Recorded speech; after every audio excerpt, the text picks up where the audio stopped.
بسم الله الرحمن الرحيم. الصبح بدا من طلعته والليل دجى من وفرته. الله الله الله. بسم الله الرحمن الرحيم. إن الحمد لله نحمده ونشكره ونستعينه ونستغفره ونستهديه ونؤمن به ونتوكل عليه ونعوذ بالله من شرور أنفسنا ومن سيئات أعمالنا. من يهده الله فلا مضل له ومن يضلله فلا هادي له. ونشهد أن لا إله إلا الله وحده لا شريك له ونشهد أن محمدا عبده ورسوله أرسله بالحق بشيرا ونذيرا بين يدي الساعة. من يطع الله ورسوله فقد رشد ومن يعصهما فقد غوى حتى يفيء إلى أمر الله. وإنه لا يضر إلا نفسه ولن يضر الله شيئا. وقال الله عز من قائل: أعوذ بالله من الشيطان الرجيم. بسم الله الرحمن الرحيم. إن الله وملائكته يصلون على النبي يا أيها الذين آمنوا صلوا عليه وسلموا تسليما. اللهم صل على محمد وعلى آل محمد كما صليت على إبراهيم وعلى آل إبراهيم إنك حميد مجيد. اللهم بارك على محمد وعلى آل محمد كما باركت على إبراهيم وعلى آل إبراهيم إنك حميد مجيد. Respected listeners, Assalamu alaikum wa rahmatullahi wa barakatuh. Alhamdulillah, for most of the evening you've been listening to various scholars speak about various aspects of Imam Abu Hanifa rahmatullahi alayhi's personality, life and character, and his learning.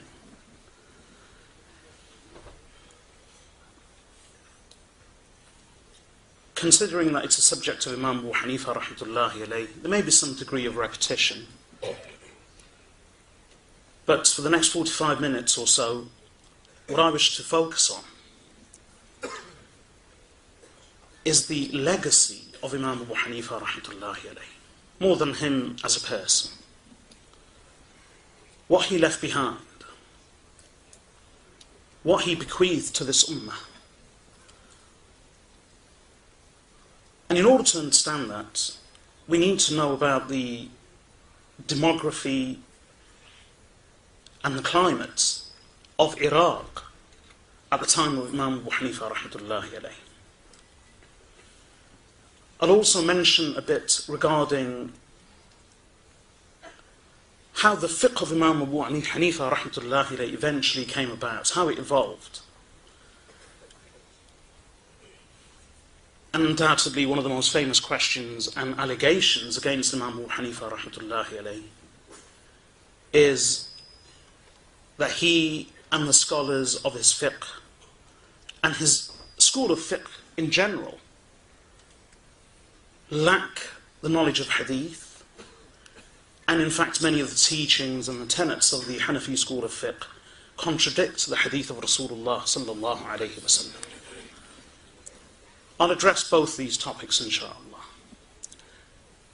Considering that it's only 45 minutes, obviously I can't offer a comprehensive approach or answer to these issues, but I hope to touch upon a few things that will shed some light and helpfully take us away from here with a better understanding of Imam Abu Hanifa rahmatullahi alayhi, his teachings, his fiqh, and most importantly his position in the entire ummah of Rasulullah sallallahu alayhi wa sallam.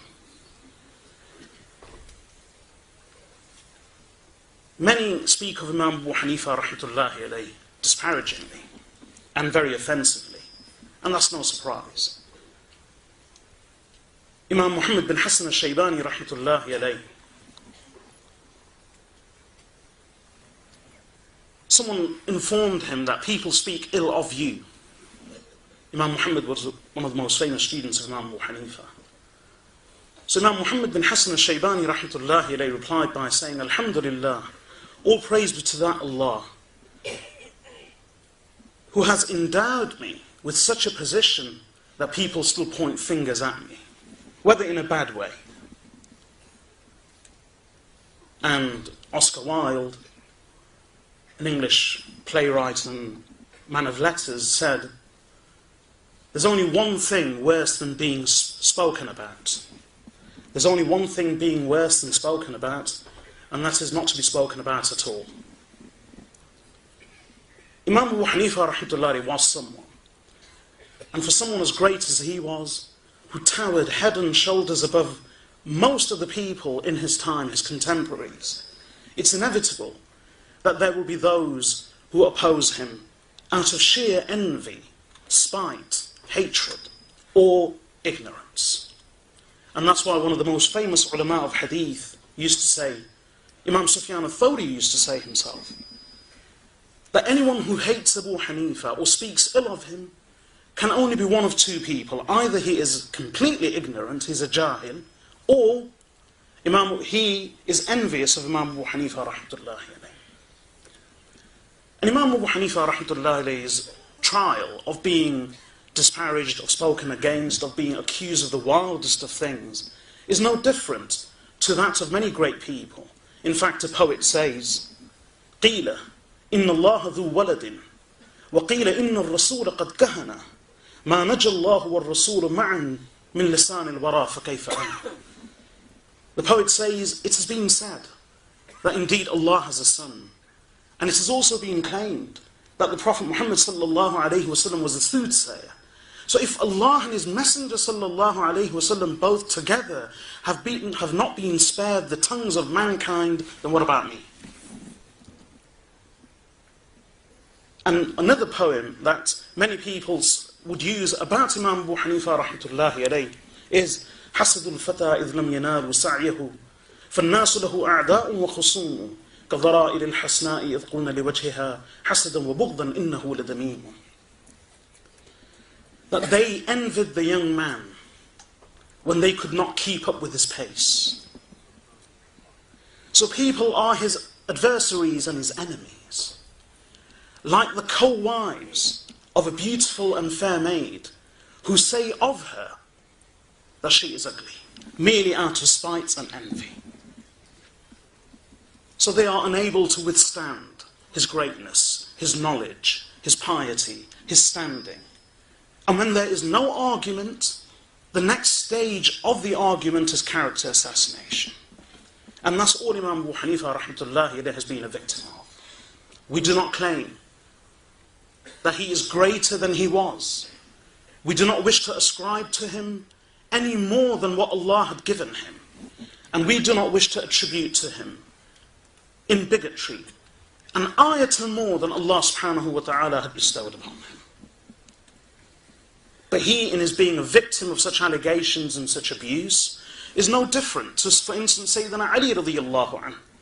Sayyidina Ali radiyallahu anhu, when he passed away, many in the ummah divided themselves, well, some in the ummah divided themselves into two groups. There was one group that didn't stop at recognizing him for his virtue, but that elevated him to the rank of being a god. So they claimed that Sayyidina Ali radiyallahu anhu is God incarnate on earth. And there were others who went to the extreme of calling the beloved son-in-law of Rasulullah sallallahu alayhi wasallam and someone of the caliber of Sayyidina Ali radiyallahu anhu a disbeliever. So the same with Imam Abu Hanifa rahmatullahi alayhi. Some have indeed fabricated hadith in honor of Imam Abu Hanifa rahmatullahi alayhi, and we repudiate those and we absolve any connection, ourselves of any connection with them. And at the same time there are those who've gone to the extreme of calling Imam Abu Hanifa rahmatullahi alayhi ad-Dajjal. So he is no different to the greats of history and of yore, in that there are those who go to both extremes. And our attitude should be of everyone in the ummah, of him, his views, his works, his books, his writings, his teachings. Like Imam Shafi'i rahmatullahi alayhi said, أَبَى اللَّهُ أَن يَعْصِمَ كِتَابًا إِلَّا كِتَابَهُ. Allah has refused to protect any book from error except his own book. There is only one book on earth which as Muslims we believe is free from any error, and that is the Quran of Allah subhanahu wa ta'ala. Beyond that, we do not ascribe infallibility and innocence and protection to anyone or anything else apart from Rasulullah sallallahu alayhi wasallam and the Anbiya alayhi wassalatu wassalam. But even in a balanced manner, let's consider the life of Imam Abu Hanifa rahmatullahi alayhi and his fiqh and how it evolved. In order to understand that, we need to look at a bit of history. During the time of Sayyidina Umar ibn Khattab radiyallahu anhu, when Iraq was conquered, Iraq is not the same Iraq as we understand it. Just as Persia in Islamic writings is not the same Persia that we understand it to be. Iraq was much further to the east than it's considered now. And even Persia, most of Persia today, was included in the original Persia to be found in Islamic writings. But it was even further east. That's why modern-day Afghanistan was actually considered part of Persia. And that's why Imam Abu Hanifa rahmatullahi's grandfather was actually from Kabul. And even Imam Abu Dawood rahmatullahi, the famous collector of hadith, he's from Sajistan, and Sajistan was in Afghanistan. So Imam Abu Hanifa, Imam Abu Dawood as-Sajistani, the famous collector of hadith, and many of the scholars were actually Afghani in origin. So Iraq at that time, the ulama say that two cities were regarded as being the main areas of Iraq, and they were Kufa and Basra. During the reign of Sayyidina Umar ibn Khattab radiyallahu anhu, Sayyidina Umar ibn Khattab radiyallahu anhu, once Kufa had been set up as a new thriving city, under the command of Sayyidina Umar ibn Khattab, he sent Abdullah ibn Mas'ud radiyallahu anhu as a teacher. And when he sent him as a teacher, he actually wrote to the people of Kufa. Why was there a need to send someone of the caliber of Abdullah ibn Mas'ud to Kufa? Kufa became a stronghold. It was a military garrison city. It soon evolved into a melting pot of languages, cultures, and peoples. It was a center of riches for the Islamic Empire. And soon Kufa and Basra together became the two principal cities of Islam. So much so that not too long after Sayyidina Umar ibn Khattab radiyallahu anhu, Sayyidina Ali radiyallahu anhu, being the son-in-law of Rasulullah sallallahu alayhi wasallam, the Amir of the Mu'mineen, the believers, he actually shifted the Islamic capital from Medina to Kufa. So that should tell us the position of the city of Kufa in the earliest days of Islam. So Sayyidina Umar radiyallahu anhu, foreseeing all of this, he sent the greatest teacher to them all, of them all. And that was Sayyidina Abdullah ibn Mas'ud radiyallahu anhu. And he actually wrote to the people of Iraq saying to them, "I Kufa, but I wanted to keep Abdullah ibn Mas'ud with me, and I benefit from his company, but I have given you privilege over myself of his company, therefore look after him." So Abdullah ibn Mas'ud radiyallahu anhu travelled to Kufa, and there when he arrived he became the greatest teacher of the people of Kufa, the greatest authority. He wasn't the only one.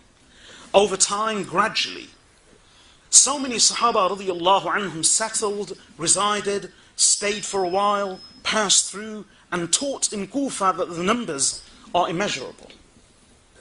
We just cannot put a number to them. 70 of the veterans of the Battle of Badr became residents of the city of Kufa. 70 of the Sahaba radiyallahu anhum, amongst the veterans of the Battle of Badr, they made Kufa their home city. 300 of those Sahaba radiyallahu anhum who in the 6th year of Hijrah had given bay'ah to Rasulullah sallallahu alayhi wasallam beneath a tree in Hudaybiyah, 300 of those Sahaba radiyallahu anhum took up permanent residence in the city of Kufa. And some scholars have mentioned no fewer than 1,500 Sahaba radiyallahu anhum who didn't just pass through, but who actually took up permanent residence in the city of Kufa.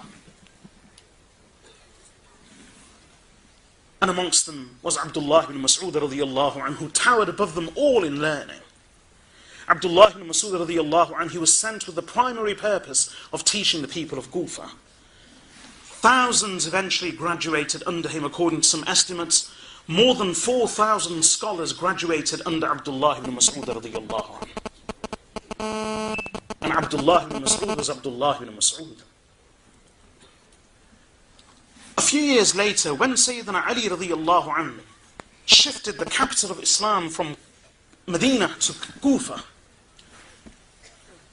and he arrived in Kufa, when he saw the centers of learning, when he saw the scholarship, when he saw the preeminence of the scholars of Kufa in the sciences of Islam, this was Sayyidina Ali radiyallahu anhu. He remarked, Rahimallahu ibn Ummi Abd, قد ملأ هذه القرية علما. May Allah have mercy on Ibn Abd, a name of Abdullah ibn Mas'ud. Indeed, he has filled this city with knowledge. And in one narration he said, the Ashabu Abdullah surja هذه القرية. The students of Abdullah ibn Mas'ud are the lamps of the city of Kufa. Now, imagine the greatest expanding empire of the time, the seat of Khilafah, the capital of the ever-expanding Islamic empire, the most prominent city in the whole of the Islamic world, in many ways, in learning, in scholarship, in language, in poetry, and the political capital, and the largest military garrison. That was no small place. The best of the best resided there, and chief amongst them was Abdullah ibn Mas'ud as a teacher. Then Sayyidina Ali radiyallahu anhu continued to teach the people. And thus, I mention all of this to state that the learning of Kufa and the learning in the city of Basra, and therefore the whole of Iraq, which was the richest, the grandest, and the most powerful part of the Islamic empire at the time, all of this learning referred back to two noble Sahaba radiyallahu anhum. There were many. However, all of them were overshadowed by two individuals. And these two individuals were Sayyidina Abdullah ibn Mas'ud and Sayyidina Ali ibn Abi Talib radiyallahu anhuma. The thousands of Sahaba who lived there, all taught, all narrated hadith, all passed on their learning, their wisdom and their teaching. But they were overshadowed by two great Sahaba, Abdullah ibn Mas'ud and Ali radiyallahu anhu. And many of the tabi'een used to say that we have sat with the Sahaba radiyallahu anhum. We're not even talking about the period after the companions. We're talking about the period of the companions themselves. They would say that we have sat with various Sahaba radiyallahu anhum, and we have discovered that the knowledge of all the companions ultimately refers back to and ends with two individuals, Ali ibn Abi Talib and Abdullah ibn Mas'ud. In fact, Imam Masruq rahmatullahi alayhi would say that I have sat with the companions of Rasulullah sallallahu alayhi wasallam, and I have found them to be like pools of water. There are some pools of water that provide water and that irrigate and quench the thirst of two people. And there are pools of water that provide water, irrigate and quench the thirst of 10 people. And there are pools of water that provide water and irrigate and quench the thirst of 100 people. And then there are those pools of water which, if all the people of the earth were to gather and come to that pool of water, their thirst will be collectively quenched, and not one of them would go back with any disappointment. One pool would be enough to irrigate all the people of the world. And that one pool, amongst the people of that one pool, is Abdullah ibn Mas'ud radiyallahu anhu. He described him as being a single pool who was sufficient to irrigate and water and quench the thirst of all the people of the world. And what he meant was in terms of knowledge, inspiration and piety. And these were the leading tabi'een who gave such verdicts, the successors to the Sahaba radiyallahu anhum. I mention this because this was the climate of learning. In this climate, which became the chief center of learning, not just for fiqh. Fiqh came later. Qur'an, qira'ah. The greatest imams of Qur'an, whose qira'ah we recite today, were from Kufa. we all learn about Arabic. Arabic grammar was not set by the Bedouin of the Arabs. Arabic grammar and the laws of Arabic grammar were set by the scholars of Basra, but more importantly of Kufa. Kufa became a center of learning during that time, immediately after the Sahaba radiyallahu anhum, of logic, of mathematics, of secular sciences, of hadith, of fiqh, of the Arabic language. It was the melting pot of languages, cultures, sciences and learning. In that environment, the greatest scholar, one of the greatest scholars who inherited all this knowledge of Abdullah ibn Mas'ud radiyallahu an and Sayyidina Ali radiyallahu an, two of the chief scholars amongst the tabi'een were Alqamah and Aswad rahmatullahi alayhima.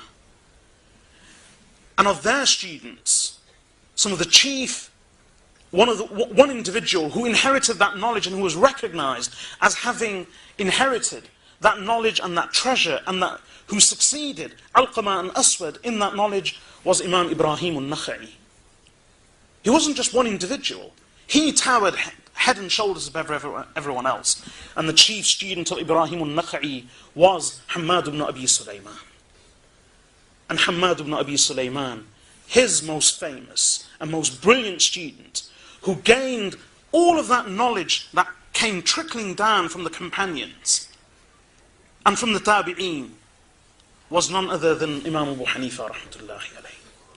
I mention this brief history to show that Imam Abu Hanifa rahmatullahi alayhi was not in some forgotten part of the world or in a small village where he had a couple of students around him who used to teach. Rather, Imam Abu Hanifa rahmatullahi alayhi was the most leading Imam of his time in the sciences of Islam, in the greatest capital of the Muslim world. And that's why when Al-Mansur, the Abbasid Khalif, when he wished to establish Baghdad as a brand new city, Baghdad was an amazing story. It was the first city in the world to actually have been planned from the very beginning and from the outset. The entire city was planned by engineers and architects, even before the first brick was laid. And this magnificent city, which eventually came to be known as the Jewel of the East, the intellectual powerhouse of the whole world, not just of the Islamic world. This city, Baghdad, when Al-Mansur, the Abbasid Khalif, wished to establish it, who did he want to make the chief judge of all the scholars of the Islamic world? None other than Imam Abu Hanifa rahmatullahi alayhi, because of his position. Imam Abu Hanifa rahmatullahi alayhi refused for various reasons, and eventually he was punished, he was tortured, and despite being tortured, he remained unswerving, faithful and loyal to what he believed that he had inherited from the Sahaba radiyallahu anhum and the Tabi'een. And as thus, he died a martyr at the hands of oppressors. That shows the climate of Kufa and of Baghdad. Imam Abu Hanifa rahmatullahi spent some time in Baghdad as well, later when he was still being prepared. With that history, let us realize that Imam Abu Hanifa rahmatullahi, when he taught, when he narrated, he was at the climax and the peak of the peak. And Imam Abu Hanifa rahmatullahi was, as was mentioned earlier, he was a master of the sciences, but he excelled in fiqh, because ultimately fiqh is the distillation of religious knowledge. And this takes me to the next point, which is that why mention fiqh, and no hadith and no Qur'an? Ultimately, there can be no understanding of the Qur'an and hadith without fiqh. That's a fact. The Qur'an and the hadith are two sources of raw information, unprocessed information. There is no way of understanding the Qur'an and the hadith without the fiqh and the interpretation and explanation of the ulama. It's impossible. For instance, the Qur'an does not contain the description of salah. It doesn't. Nowhere in the Qur'an do you find a description of salah. Nowhere. Except for Salatul Khawf. But that's different. The normal, everyday, 5 times salah, you will not find this description anywhere in the Qur'an. And not even in great detail. You won't find even the major details and the most salient aspects of salah in the Qur'an. And that's our daily worship. So where do we get our salah from? And it's not just the hadith. Ultimately, the Qur'an and the hadith are raw sources of information. And the ulama recognize that. For instance, let me relate a story about Imam A'mash rahmatullahi alayhi and Imam Abu Hanifa rahmatullahi alayhi. Imam A'mash undisputedly is regarded as one of the greatest scholars of hadith, without difference, without dispute. Imam A'mash rahmatullahi alayhi was once seated with Imam Abu Hanifa rahmatullahi alayhi, and he related, someone came and asked a couple of questions. So he directed these questions to Imam A'mash. Imam A'mash turned to Imam Abu Hanifa and said to him, reply. So Imam Abu Hanifa rahmatullahi alayhi replied to all of the questions. Imam A'mash listened, and then when Imam Abu Hanifa had finished, Imam A'mash said to him, where did you get these masail from? Whence did you deliver these masail? From where did you derive these masail? So Imam Abu Hanifa rahmatullahi alayhi said to Imam A'mash, you related this hadith to me from Rasulullah sallallahu alayhi wasallam. You related this hadith to me from Rasulullah sallallahu alayhi wasallam. You related this hadith to me. And he mentioned a number of hadith that Imam A'mash had related and that Imam Abu Hanifa had heard from him. And then Imam Abu Hanifa said, I derived this answer from this hadith, this answer from that hadith, and he listed all of the hadith from which he had derived those masail and answers to the questioner. Imam A'mash rahmatullahi alayhi said, Hasbuk, enough. You relate to me in one moment all the ahadith that are related to you in 100 days? Ya ma'shar al-fuqaha, أنتم الأطباء ونحن الصيادلة وأنت أيها الرجل أخذت بكلا الطرفين. He said to him, O assembly of jurists, O assembly of fuqaha, i.e. the plural of faqih, the experts in fiqh, O assembly of fuqaha, you are the doctors and we are the pharmacists. And you, O Abu Hanifa, you have taken both. What was Imam A'mash rahmatullahi alayhi saying? Quite simply, that what we do is that we relate hadith. This is raw information. We are like pharmacists. We only dispense the medicine. We cannot diagnose any illness. We cannot provide any prescription. We cannot provide any diagnosis or prognosis. We cannot prescribe. We cannot assess. We cannot tell you what to take, how much to take, or whether it's going to be beneficial for you or not, whether to use it, when to use it, and how to use it. This is the privilege of the experts in the field, the doctors. A pharmacy will just supply the medicine. So, O assembly of jurists, we are like the pharmacists. We have the collection of hadith, but that collection of hadith can only be put to genuine use by you jurists. And Abu Hanifa, you've taken both. You cannot be a faqih without being a muhaddith. A person cannot be a faqih or an expert in fiqh without being an expert in the Qur'an and the hadith. Because ultimately that's what fiqh is. It's a distillation and a refinement and a simplification of what the Qur'an and hadith contain. If you want to know how to pray salah, you cannot read the Qur'an. Because if you did, it would be to no avail, i.e. trying to look for the description of salah in the Qur'an. You will not find it anywhere. You will not. And in the ahadith, there are thousands of ahadith, even they are scattered. And those who say it's fine, let's suffice with Bukhari, even that's not an argument.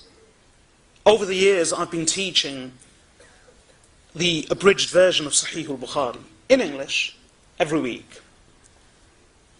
Alhamdulillah, we've completed almost half of the book with a commentary. And one of the things that's become clear to many people, and that was also one of my aims, is how complex, how mind-bogglingly difficult understanding the hadith of Rasulullah sallallahu alayhi wasallam is. It's almost an impossibility for the layperson, and even for the ulama, without the interpretation and the exposition of the other classical ulama. Again, it's another impossibility. So the Quran and Hadith are sources of raw information. If you want to know how to pray Salah, you will not be able to consult the Quran and come away with an understanding of the procedure of Salah. You will have to resort to the books of fiqh, where the book of fiqh will simply tell you from beginning till end that this is how you pray. You won't delve into the evidences, the arguments, because they are too complex. As a Muslim, you simply want to know how to pray Salah. And religious law is not just about Salah. Religious law, may Allah have mercy on the ulama of Islam, they didn't just distill the Salah for us. They distilled hundreds of thousands of masail from the Quran and Hadith for us. And that's what used to happen during the time of Imam Abu Hanifa rahmatullahi alayhi. He wasn't just one teacher with a couple of students. Imam Abu Hanifa rahmatullahi alayhi.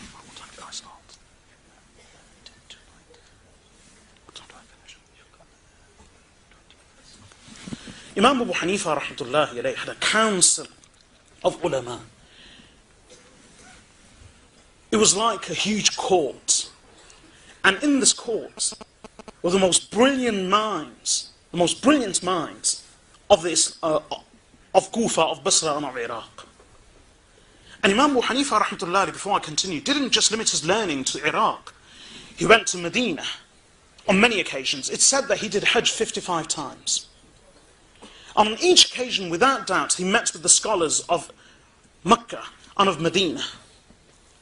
And that's why when the Abbasid Caliph, Mansur, he once summoned him, and he asked him, he said, Nu'man, when he arrived, one of the courtiers and the scholars who was with Abbas, he said to him, here comes the most learned of the ummah. The most learned of the ummah. So Al-Mansur, the Abbasid Caliph, asked Imam Abu Hanifa rahmatullahi alayhi, oh Nu'man, where did you get your knowledge from? So Imam Abu Hanifa rahmatullahi alayhi replied, I have gained my knowledge from the companions of Umar ibn al-Khattab, Abdullah ibn Umar, Abdullah ibn Abbas, and Abdullah ibn Mas'ud radiyallahu anhu. And the reason for mentioning these names is that the knowledge of Umar ibn al-Khattab radiyallahu anhu was from his companions, who were chiefly to be found in Medina and in Kufa.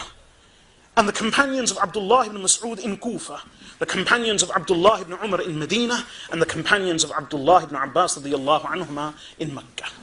So wherever Imam Abu Hanifa rahmatullahi went, for instance, when he would go to Mecca, the most famous student of Abdullah ibn Abbas radiyallahu anhu, Imam Ata, was Imam Abu Hanifa just one in the huge audience of Imam Ata rahmatullahi alayhi, who narrated directly from Abdullah ibn Abbas radiyallahu anhuma? No. The scholars say when Imam Abu Hanifa would walk in, Imam Ata would tell the whole audience to part, and he would invite Imam Abu Hanifa rahmatullahi to sit right in front of him. Hamad ibn Abi Sulaiman in Kufa would do the same. No one would have permission to sit closer to him than Imam Abu Hanifa rahmatullahi alayhi. The same was in Medina, Kufa, in Mecca. So he visited all of these areas. So his knowledge wasn't limited to the knowledge of Iraq. Then when he would sit in his gathering in Kufa, he didn't just have a couple of students around him. The people around him were the most brilliant minds, the greatest scholars in their own right. That's why just one of his students, Imam Abu Yusuf rahmatullahi alayhi, he then became the first Qadi al-Qudat, the first chief judge of the whole of the Islamic Empire, with his capital in Baghdad. And if Imam Abu Yusuf rahmatullahi wasn't the greatest at the time in the view of those who elected him and appointed him to that position, he would never been appointed to that position. And he was just one of the people who sat around Imam Abu Hanifa rahmatullahi alayhi. So he had this whole council of ulama, the likes of Imam Hassan, Imam Zufar, Imam Abu Yusuf, Imam Muhammad, who themselves were the teachers of the most famous ulama of hadith. And what would happen? A question would be raised, there would be discussion under the guidance and supervision of Imam Abu Hanifa rahmatullahi alayhi. Eventually, when the ulama would agree, or he would dictate a final ruling, then all of the ulama would accept. Only then would it be considered part of the fiqh and the teachings for the people of Islam, for the ummah. So it was like the highest council of the most brilliant minds in the whole ummah who sat under him. Imam Abu Hanifa rahmatullah, his knowledge was preserved in that manner. That is the origin of the Hanafi school of fiqh. That is his legacy. That's why today, and this is no comment and no disparagement and no detraction from the other schools of fiqh, we love and we revere all the ulama of Islam, without distinction. We love them and we revere them. If anyone has made errors, there is no one who is free from blemish and error. There is no book that is protected, as Imam Shafi'i rahmatullah said, except the book of Allah. There is no individual, apart from the Anbiya alayhimu salatu wassalam, who we regard as being infallible. For the Anbiya alayhimu salatu wassalam spoke of the revelation of Allah subhanahu wa ta'ala, and that we cannot attribute to anyone after them. So what I say is no detraction from the other Imams of fiqh and their schools, without doubt, but it's a fact. Today, most of the ummah follow the Hanafi school of fiqh. And over the years, it's the standing of the Hanafi school of fiqh and its complexity that in matters of ibadah, even though in matters of personal worship, ulama may have resorted to other schools of fiqh when it came to finance, economics and public administration and the running of countries and empires. All the Islamic empires from that time till today, all the way till the Ottoman Khilafah, all of them relied only on the Hanafi school of fiqh. The reason is because the Hanafi school of fiqh, under the supervision of Imam Abu Hanifa rahmatullah alayhi, covered most aspects. One of the most famous books of Imam Abu Yusuf is Kitab al-Kharaj. And the Kitab al-Kharaj is a very complex book, which he compiled for the Khalif Harun al-Rashid, for the sake of the whole Abbasid Islamic Empire, in order to collect kharaj, taxes, and other income, and how complex such a task was. This whole body of law was founded on just one treatise written by Imam Abu Yusuf rahmatullahi alayhi. That's one book of one scholar in the council of Imam Abu Hanifa. And that's been the case till today. So when it comes to personal worship, yes, people may resort to other schools of fiqh. But when it comes to finance, economics, extensive legal laws, even political laws, even the laws of siyar, i.e. diplomacy and dealings with other countries, throughout history, the ulama and the rulers have relied on the Hanafi school of fiqh. And can you imagine that all of that was set in the earliest days in the majlis of Imam Abu Hanifa rahmatullahi alayhi? And as far as his relationship with hadith is concerned, like I said, people have gone to the extent of calling him, saying that he never knew Arabic. Imam Abu Hanifa was in the capital of the Islamic Empire. As I said, that soon became the center of poetry, of literature, of grammar, and of the highest sciences. It wasn't just a political capital, it was a scholarly capital. And the lingua franca, there was only one language, or the most common language, the lingua franca, was Arabic. And Imam Abu Hanifa presided over the greatest council of scholars and minds in the whole ummah at that time. Can you imagine Imam Abu Hanifa rahmatullah not knowing Arabic? Him being chosen to be appointed to the chief judge of the whole empire? That's an accusation not even worth replying to. Another accusation famous is the question of hadith. Very famous allegation. Quite simple.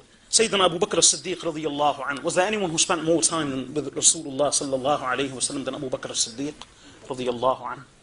Was there anyone? No. From the very beginning, the first mu'min and the first khalifa. Sayyidina Abu Bakr as-Siddiq radiyallahu anhu spent more time with the Prophet sallallahu alayhi wa sallam than anyone else. And quality time. Sayyidina Umar radiyallahu anhu used to say to al-Mu'minin Aisha radiyallahu anha, and he used to say in general, that I used to say to Abu Bakr, "Oh Abu Bakr, you give me one night of yours and I am willing to give you my entire life." What night is that, O Umar? that one night that you spent with Rasulullah in the cave of Thawr at the time of Hijrah. Just one night when Allah called him his companion in the Quran. Meaning, he spent time, but give me just one of those nights. No one spent more time than Sayyidina Abu Bakr as-Siddiq radiyallahu anhu. How many hadith does Sayyidina Abu Bakr as-Siddiq radiyallahu anhu relate? How many? Abu Hurairah radiyallahu anhu became Muslim in the 7th year of Hijrah. He only stayed 3 years with Rasulullah sallallahu alayhi wa sallam. Out of all of the Sahaba radiyallahu anhu, he is the most prolific narrator of hadith, more than 5,200. Sayyidina Abu Bakr as-Siddiq relates a handful. Sayyidina Abu Hurairah radiyallahu anhu relates more than 5,200. Habiba radiyallahu anha is the beloved wife of Rasulullah sallallahu alayhi wa sallam, the princess of Makkah, the daughter of Abu Sufyan, Rumlah bint Abi Sufyan, Habiba radiyallahu anha. She lived as a wife with Rasulullah sallallahu alayhi wa sallam, and she lived for many years thereafter. In all her time with Rasulullah sallallahu alayhi wa sallam and thereafter, Abu Hurairah radiyallahu anhu relates more than 5,200 hadith, Habiba radiyallahu anha relates 4.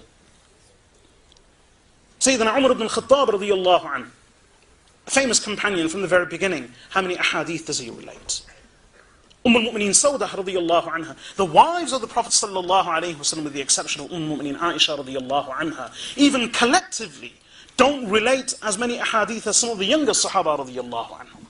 So the number of hadith that a person relates is no reflection of their standing in scholarship, or their standing in piety, or even their knowledge. There was no one more knowledgeable than Abu Bakr as-Siddiq radiyallahu anhu, and yet how many ahadith do we hear of him? If the experts and the scholars of hadith regarded Imam Abu Hanifa rahmatullahi as their master, Imam Abu Yusuf, Imam Muhammad, Imam Zufar, Imam al-Hasan, these were the teachers of the hadith. To give you some examples, we've all heard of Imam Ahmad ibn Hanbal rahmatullahi alayh, the famous scholar of hadith. It's mentioned that Imam Ahmad ibn Hanbal memorized 1 million hadith. There are only a few thousand hadith, but when each hadith has a separate chain of narration, these separate chains of narration are, in hadith terminology, regarded as being 2 hadith. So the text may only be a few thousand hadith, but with different chains of narration, because the scholars would know their whole chain of narration. So with different chains of narration, can you imagine how complex that is? I narrate from Fulah, who narrates from Fulah, and then I narrate the same hadith from Fulah, who narrates from him, who narrates from him. In that manner, Imam Ahmad ibn Hanbal rahmatullahi is reputed to have memorized 1 million hadith. 1 million. And that's no exaggeration, because his own Musnad contains a minimum of 27,000 hadith. Published. Imam Ahmad ibn Hanbal memorized 1 million hadith. Imam Ahmad ibn Hanbal would say about Imam Yahya ibn Ma'in, Imam Yahya ibn Ma'in, that any Imam Yahya ibn Ma'in, Imam Ali ibn al-Madini. Who was Imam Ali ibn al-Madini? Imam Bukhari rahmatullahi alayhi says, "Mastasghartu nafsi inda ahadin illa Ali ibn al-Madini." Imam Bukhari memorized 10 million hadith, and he was a computer. Imam Bukhari says, in my entire life, mastasghartu nafsi inda ahadin illa Ali ibn al-Madini. In my entire life, I have never considered myself small. I have never been intimidated by any scholar, with the exception of Imam Ali ibn al-Madini. The only one who would scare Imam Bukhari out of his wits was Imam Ali ibn al-Madini, because of his standing in hadith and his scholarship. So I have never considered myself small. I have never been intimidated by anyone except Ali ibn al-Madini. That's who Ali ibn al-Madini was. So Imam Ali ibn al-Madini, Imam Ahmad ibn Hanbal, and Imam Yahya ibn Ma'in, and they would gather, this famous trio, they would gather and discuss hadith. Imam Ahmad ibn Hanbal says, we would discuss hadith and fiqh. When we would all differ, eventually we would turn to Imam Yahya ibn Ma'in, and we would say, what do you say about this? Whatever Imam Yahya ibn Ma'in would say, we would all accept. If that was Ali ibn al-Madini, and yet he would defer to the authority of Yahya ibn Ma'in. If that was Ahmad ibn Hanbal, who memorized 1 million hadith, yet he would defer to the authority of Imam Yahya ibn Ma'in. And Imam Yahya ibn Ma'in says, with these hands of mine, I have personally written 600,000 hadith. And in one narration, I have personally written 1 million. That's not the ones he knew by heart, it's what he had actually transcribed and written. And Imam Yahya ibn Ma'in, he inherited over 1 million dirhams, that's about almost 1,100,000 pounds from his father. He spent every penny of it in the search for hadith, so much so that in the end he became so poor he couldn't even afford sandals. Over £1,100,000 he spent on the search for hadith. This Yahya ibn Ma'in, of whom Imam Ahmad ibn Hanbal says, Imam Ahmad ibn Hanbal had memorized 1 million hadith. And then Imam Ahmad ibn Hanbal says, any hadith that Yahya ibn Ma'in doesn't know is not a hadith. Who was Yahya ibn Ma'in? He was a student of Imam Abu Yusuf, and he would follow the Hanafi school of fiqh in such a degree that the ulama would say he would never depart from the teachings of Imam Abu Hanifa, rahmatullahi alayhi. If the Hanafi school of fiqh was founded on the opposition of hadith, and that was the like of Yahya ibn Ma'in, someone who Imam Ahmad ibn Hanbal says, if Yahya ibn Ma'in doesn't know any hadith, there's no such hadith. And yet he was a follower of the Hanafi school of fiqh, and a student of Imam Abu Yusuf al-Qadi, one of the students of Imam Abu Hanifa. Same with Imam Yahya ibn Sa'id al-Qattan, Imam Waqi' ibn al-Jarrah, Imam Abdullah ibn Mubarak. These are names who are not normally known to be the students of Imam Abu Hanifa rahmatullahi alayhi, or the ones who followed his school of fiqh. I'll end, there's very little time. I'd like to mention one thing, which is that as far as difference of opinion is concerned, trust me, it's never going to be possible to unite the ummah on one qawl, on one verdict, on one fatwa. It's impossible. It's human nature. Allah says in the Quran, وَلَا يَزَالُونَ مُخْتَلِفِينَ إِلَّا مَنْ رَحِمَ رَبُّكَ. They will remain differing. That's human nature. The Sahaba radiyallahu anhum differed on many issues. And forget these small issues like, how do you do this and how don't you do that? I'm going to leave you with just one or two examples. What do you think is the most common thing that occurred during the time of the Sahaba radiyallahu anhum that really shouldn't have seen any change at all, and which everyone knew and heard, children, adults, and men and women alike? I'll tell you. Is it salah? No. Because the Prophet ﷺ used to be at the front. He used to lead salah as an imam at the front. The Sahaba radiyallahu anhum were behind him. They wouldn't look around and they wouldn't look up at him. And after salah, he would go straight home. He wouldn't pray his sunan and nawafil in the masjid. He used to pray at home, come to the masjid, lead, and he would lead at the front. And then he would go back. So the only ones who could report the method of salah of Rasulullah sallallahu alayhi wasallam were the ones who stood in the front row. And who would stand in the front row immediately behind him and adjacent to him? لِيَلِنِي مِنْكُمْ أُولُو الْأَحْلَامِ. The ones of wisdom and intelligence amongst you should stand with me. Abu Bakr, Umar ibn al-Khattab, the Al-Ashrat al-Mubashara, and the likes of Abdullah ibn Mas'ud radiyallahu anhu stuck with him at all times. And then at home, it was the wives. So the salah of Rasulullah sallallahu alayhi wasallam is not really a candidate for something which they can relate in thorough detail. That's why the ulama have concluded that from Allahu Akbar to Assalamu alaikum wa rahmatullah, there are more than 200 valid points of differences amongst the scholars of Islam. 200. That's salah. Other things, zakah, hajj, very complicated. But I'll tell you one thing which everybody knew. Adhan. True? It's whether someone came to the masjid or not, whether someone saw them or not, everyone could hear the adhan. And the adhan was initiated in the very earliest days of Islam, in the first year of Hijrah. For 10 years, everyone heard adhan 5 times a day. And there were two main mu'adhins. Apart from the others, there were two main mu'adhins, Abdullah ibn Maktoum and Sayyidina Bilal ibn Rabah radiyallahu anhu. So do you think at least adhan would be narrated to us and recorded for us without any difference of opinion? Yes? Yes? Adhan 5 times a day, women at home, children at home, traders in the market, those walking the streets, those who never came to the masjid, 5 times a day. It wasn't a question of seeing, it was just a question of hearing. 5 times a day, every day of the year, 10 whole years. If there is one thing in which there should be no difference of opinion, then it would have been adhan. But do you know, in adhan and in iqamah, all the 4 schools of fiqh differ. All of them differ. According to Imam Malik rahmatullahi alayhi, there are only 13 words in adhan, 13. According to Imam Abu Hanifa and Imam Ahmad ibn Hanbal, there are 15. According to Imam Shafi'i, there are 19.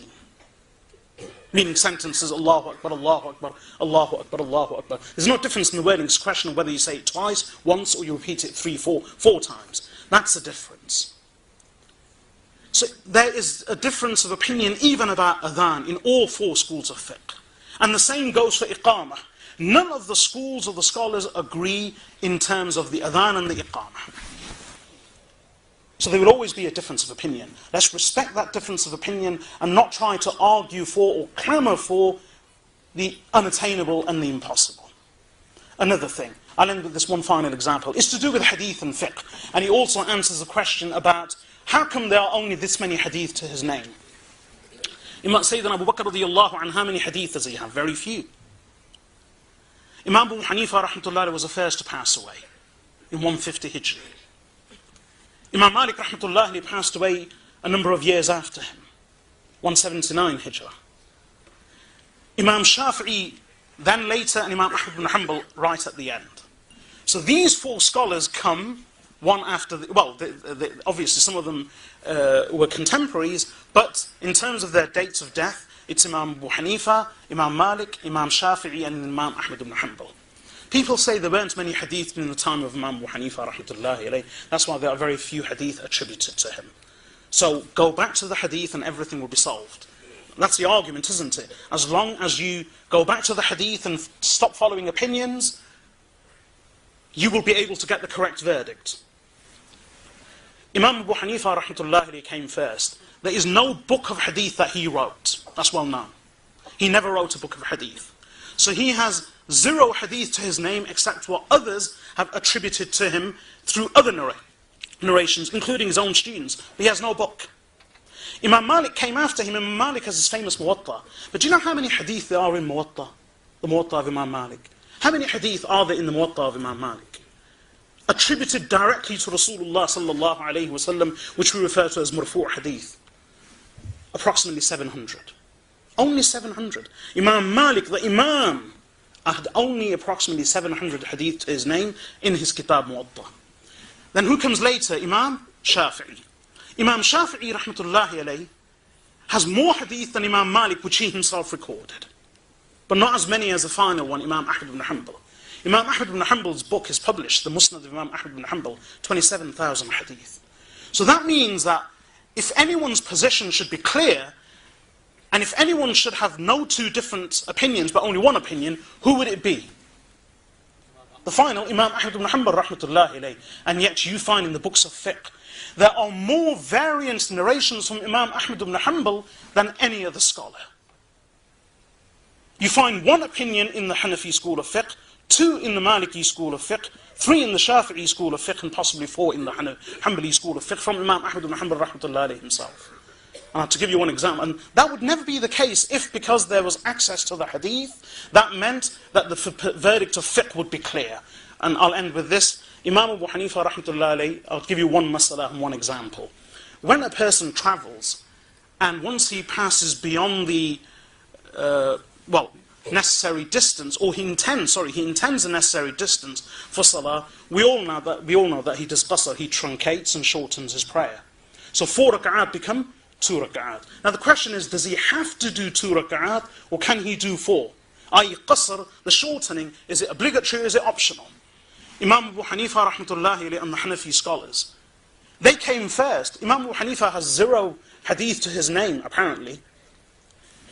Would there be any confusion? Should there be confusion in the view of Abu Hanifa? Yes, because he never had a hadith. So Imam Abu Hanifa rahmatullah and the scholars of the Hanafi school of fiqh have one verdict, and that is, it's wajib, it's necessary, you have to shorten the prayer. Imam Malik came later. He has 700 hadith to his name in his own book, Kitab al-Muwatta. Should there be any confusion since he has 700 hadith? No. Imam Malik rahmatullah has two views. There are two narrations from Imam Malik. One of them is that it's sunnat mu'akkada to shorten the prayer. But you can still pray the full. Imam Shafi'i came later. He came